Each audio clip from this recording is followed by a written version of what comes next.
హైదరాబాద్, రంగారెడ్డి, నల్గొండ జిల్లాల ప్రజలు ఆ మూసి డ్రైనేజ్ వాటర్ వచ్చి, ఇండస్ట్రియల్ వాటర్ వచ్చి, గ్రౌండ్ వాటర్ కలుషితమై రకరకాల రోగాలు వస్తున్నాయని చెప్పి దాన్ని మూసి రివర్ ఫ్రంట్ ఏర్పాటు చేసి దాన్ని కూడా 3-4 నెలల్లో వివిధ బ్యాంకుల ద్వారా లోన్లు తీసుకున్నా సరే ఆ మూసి రివర్ని శుద్ధీకరణ చేసే సబర్మతి రివర్ చేసుకున్నారు.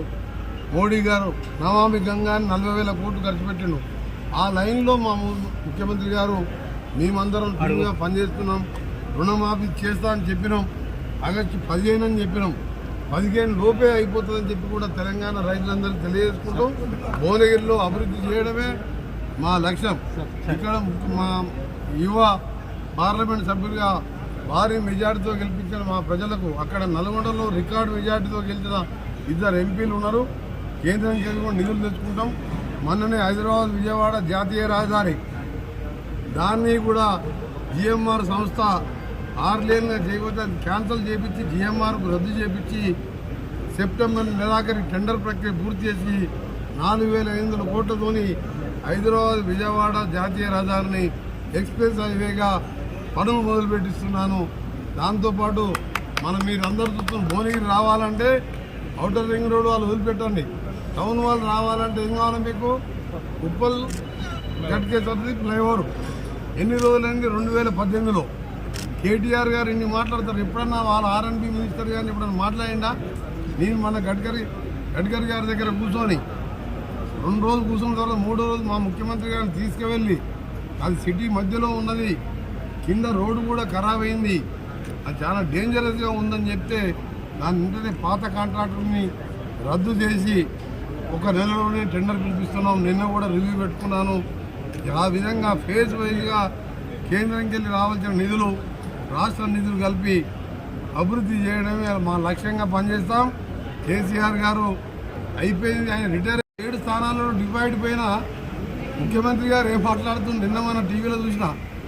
మనం వచ్చేది మన ప్రభుత్వమే 15 ఏళ్ళు అధికారం ఉంటామంట. ఇప్పుడే 75 ఏళ్ళు, 5 ఏళ్ళ తర్వాత ఎన్నికలు 80, ఆ తర్వాత 15 ఏళ్ళ అధికారం అంటే 95 ఏళ్ళు. ఎప్పుడు ఉంటామో ఎప్పుడు పోతామో తెలియదు. నీ పార్టీ 7 స్థానాలను డివైడ్ పోయింది, 15 ఏళ్ళ అధికారం ఉంటాం అంటున్నాం. అంటే మన దీన్ని జోక్లాగా ఊరుకొని కార్యకర్తలు ఆ పార్టీని పట్టించుకోకండి, బీజేపీని పట్టించుకోకండి.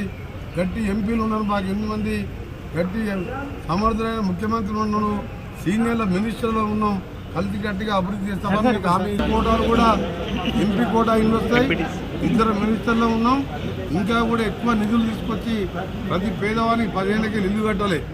దాన్ని అందరూ కూడా ఇల్లు కట్టించే కార్యక్రమం మీరు చూసింది. చాలా యాదగిరిగుట్ట 6 నెలలకి ఇప్పటికి తేడా చూడండి, ఒక్కసారి పోయి పరిశీలించండి.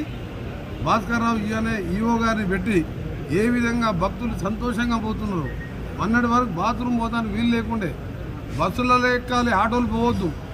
మా ఐలయ్య గారు ఆటోలు కూడా ప్రారంభించినాడు. అందుకనే మేము అన్నీ కూడా ఎక్కువ చెప్పాం. 6 నెలలు అయింది, 3 నెలలకు ఎలక్షన్ కోడ్, 3 నెలలని మా రిజల్ట్ చూసిండ్రు. మళ్ళీ ఒక 6 నెలల తర్వాత మళ్ళీ రిజల్ట్ చూడండి. ఏ విధంగా చెప్పండి.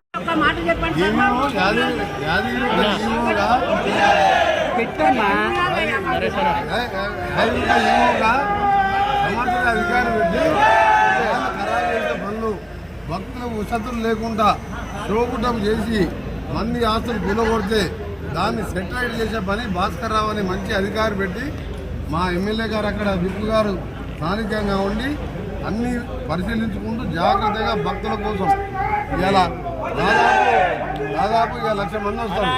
అలాగే ఇక్కడ స్వర్ణగిరి ఆలయం వచ్చింది, దానికి కూడా టెంపుల్ కమిటీ వాళ్ళు వచ్చిండ్రు.